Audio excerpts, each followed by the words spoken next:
I just want to dive into where this could go as far as the positives, because to me it's a cycle, right? Like people are mad because it keeps happening. Yeah. Right. When was Ferguson? Like 3 years ago, longer. Like, and now we're here again. Yeah. It's on a bigger scale. Yeah. Because people are fed up. This is the first time though that white people have put in just as much effort as black people.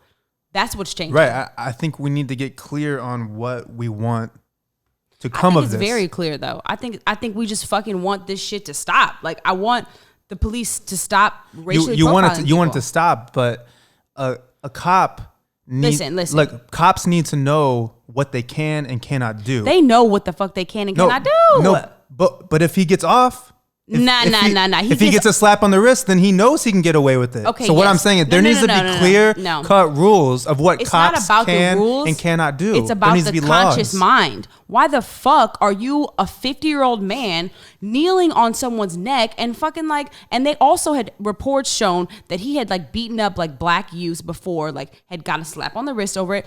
And it's like this is where we need to start is the fucking mental health of the people that they're hiring. Like, what the fuck? It's obviously only cops. Like, you never hear about any other shit happening. It's cops. These people feel a sense of control and they want to, like, I don't know. I don't fucking know. I don't know what's up with them. I can't even explain it. But they just need to do mental health checks. They need to run screenings about these people. Like, obviously, the media has depicted black people a certain way. So, like, when you see this shit every day, like, you see violent shit, you see rappers, you see fucking gangsters. Okay, so when you are conditioned to see that over time, you establish, a fear.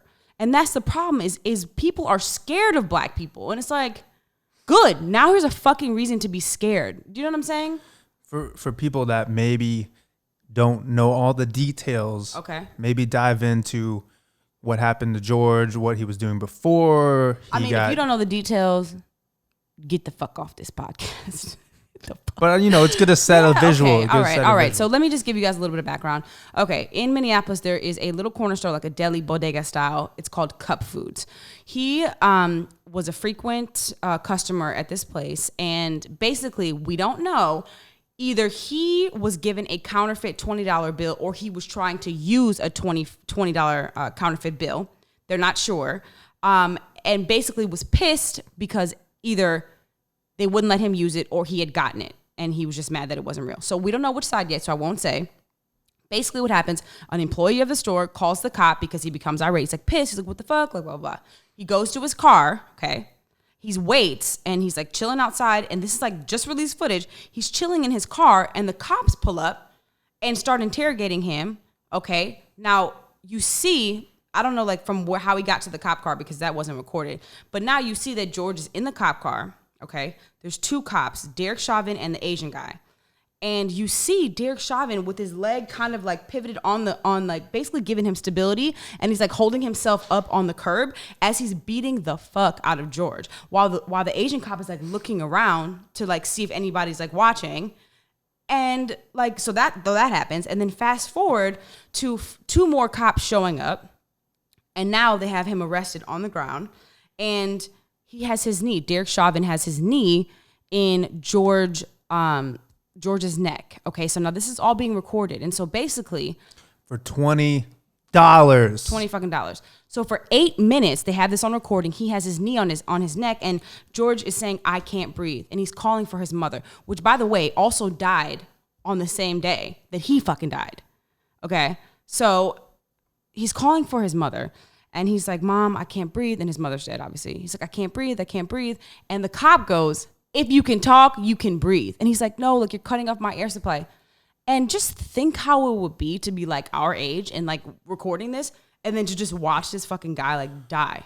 Right, but where is the training? Okay, police academy, you're like, I'm going to train these cops. Hey, to detain these people, put your knee on their neck. What the fuck? How is that? That's what I'm saying. There needs to be clear cut. There is though. Law. Like, there is. Right. And if that's against the law, we need, like, as civilians, we need to know, okay, that's not okay. Yeah. Because I don't know. Like, who knows? I think that it's just the civilians need to know and the cops need to know, and they need to know, okay, if we do this, we're crossing the line. And we need to know if they do this, they're crossing the line. Okay, I see what you're saying. There needs to be so that we can convict people. Exactly. Got it. Because it's all, why is it always so up in the air? It's like this stuff happens and then it's like, well, maybe they'll go to jail. Maybe they'll just be fired. It's like, nah, this needs to be like, if you do this, it shouldn't even be it shouldn't like, obviously, no, obviously he died and it's awful. But if he even puts his knee on somebody's neck, he should go to jail. 100%. He should be fired. Force. Right. It's right. excessive. So there needs to be clear cut, like, And also, you know, it's like, okay, cool. If he's aggravating the officer, if he's resisting arrest, okay, now you can taser him. You know, whatever it is, there needs to be like a clear cut thing. So like we know, they know. It's like, okay, cool. If I resist arrest, like he has the right to taser, like whatever, whatever it is. No, but I agree. But yeah. That way we know. It's like, okay, if I'm resisting arrest, if I can take a taser, I can take a taser, but you shouldn't have a knee to the neck. And I'm just confused to why his knee was on his neck. There's 3 other cops there. Like, put him in the car and take that motherfucker to jail if that's what you want to do. Like, why are you kneeling on his neck? Like, what was someone I don't know if someone was showing up or like what was going on, but how many other cops do you need to deal with? People want to exert power, man. It's a power trip. And this is what I'm saying. And so what is it? And I find this to be so common, like a common narrative in the white culture, that this power, this monopolizing on situations and communities is such like a frequent thing in the white community that it scares me, because it's like all the school shootings were white young males. So what is it about the community that these kids are growing up in, specifically white, that they feel the need to take this power? Do you know what I'm saying? Like, I'm not saying it's just that community that feels like that, because a lot of black people feel like they need to take power as well. All I'm saying is it just seems to be this common narrative of like, where the fuck is all this hate coming from? Like, what's up? Like, why are they so upset? Like, I just don't get it. I'm sure if you're a cop, you're that specific cop. Yeah. You just feel like maybe he becomes like another person. Like he becomes like, I need to be this assertive asshole. Yeah. I can't let anybody get a glimpse of, oh, he has weakness. Because if they see that, they're gonna take advantage of it. Right. But it's like, no. And this is exactly what I'm saying with the mental health checkup before you hire a fucking cop. Why are they worried about their ego? Like, that has nothing to do with you. You're here to protect and to serve and to help a community. Your ego is not even in this. And that's why I'm saying they're hiring people because nobody wants to be a fucking cop. And it's just like, you know, there needs to be a separate organization that is looking over the executive branch of police or whatever, because from what I know, I could be completely wrong because I'm not that smart of a person. But what did you just say? It seems Hold like, on, back it the fuck up. Don't you ever say that. I haven't done enough research on this. I'm just saying. Take it back. It seems like they're overwatching themselves. They're looking like, oh shit, my headphones just are dying. Can you hear it? Yeah, I think my headphones are okay. Yeah. You good? Yeah, they're dying, but whatever. I got more headphones over there. Yeah, we might even. I just had to go. Boo, boo, boo, boo. Don't say that. You are smart. I'm smart. Yeah.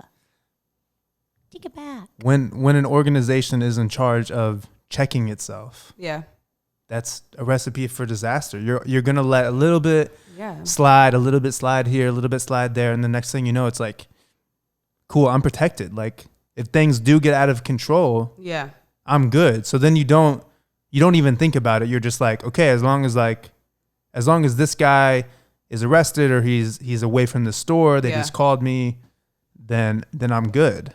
You know, a question I have, and it's a camaraderie thing. It's a police force. It's almost like the army or whatever. It's 100%. all. So it's like you got those 2 other cops. They're not saying anything. That's what I'm talking about. That's what I was just gonna say. Like, I'm just they're looking the other confused. way. Like, so what the fuck is up with you as a person that you think is just chill to just watch that go down? It's like, I think you just see it so much, you just get desensitized. Like, those guys have to, whether they're doing it or not. You know, the guy who was the lookout.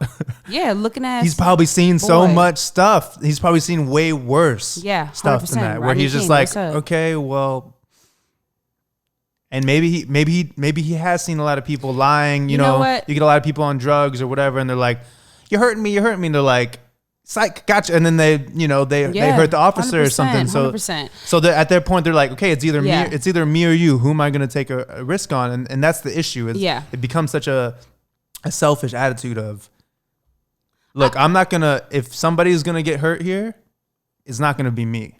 and I'm going to take every precaution to make sure that doesn't happen. So, dude, like, then join the fucking army. Don't be on some like police civilian shit. Do you know what I mean? Will you hit cancel on that? Thanks, baby. Sorry, Danielle. Sorry, girl.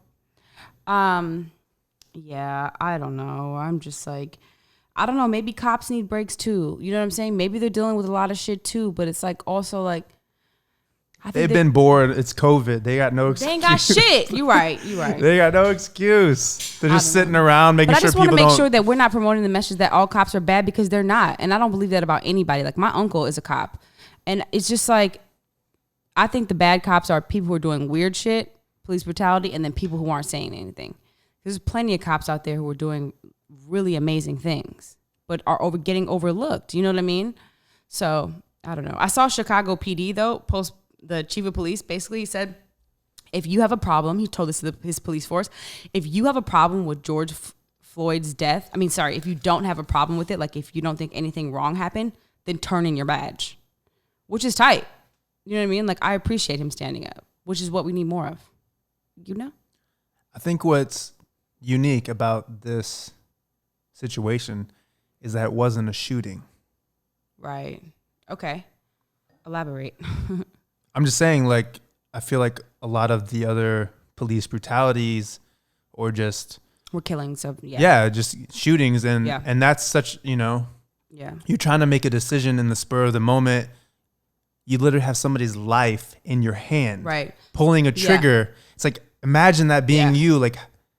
This was a slow, gradual kill. Right. Which is even scarier. You should be aware, and they need training on that of like, okay... But then I'm also like, yo, okay. If he's handcuffed, because you can handcuff his feet if you really need to. And there's 3 of them and one of him. 3 of them. He ain't got no friends with him. Where's he going to go? Where's he going to go? There's just no excuse. Are we making excuses? No, that's why I'm saying this is a unique thing, because if it's a shooting, I think a lot of like white people or other races might assume like, maybe he was scared. Maybe he was he put himself in a weird situation. Right. Maybe he was with a bad group of people. Maybe he did something wrong and then he fled and then they shot. Like, yeah, no, I agree. It's cutting dry. Like, it's like you can't get around this one. Like, this motherfucker literally deliberately because everybody can put themselves in that situation. Like, I don't want nobody's knee on my neck. Literally. Nobody. And then you know what the worst part about it was? The worst fucking part was that Fox News released the coroner's report and said that the cause of death was because he had hypertension and diabetes, which allowed him not to be able to breathe as easy. Yo, my grandma had diabetes, and that's a slow death. Okay, she lost her foot. Like, are you joking? Like years in the making. Nobody dies from diabetes on the spot. That's what I'm saying. So like the fact that the family's getting a second coroner's report, which is, I love that, but the fact that they even try to make it worse by saying like, no, this person had prior underlying conditions, so maybe that's why he died easier. Like, no, motherfucker, he died because you were fucking strangling him. I don't know. It's like beating a dead horse.